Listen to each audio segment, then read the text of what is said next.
Tiap bulan keluar ratusan juta buat operasional tapi nggak jelas kemana. BBM boros, biaya naik, pengiriman barang pun masih suka telat.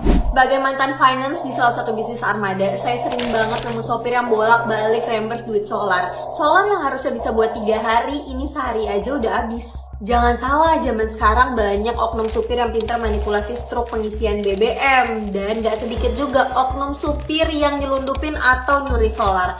Dan semenjak kejadian itu, perusahaan langsung rugi ratusan juta cuma gara-gara solar.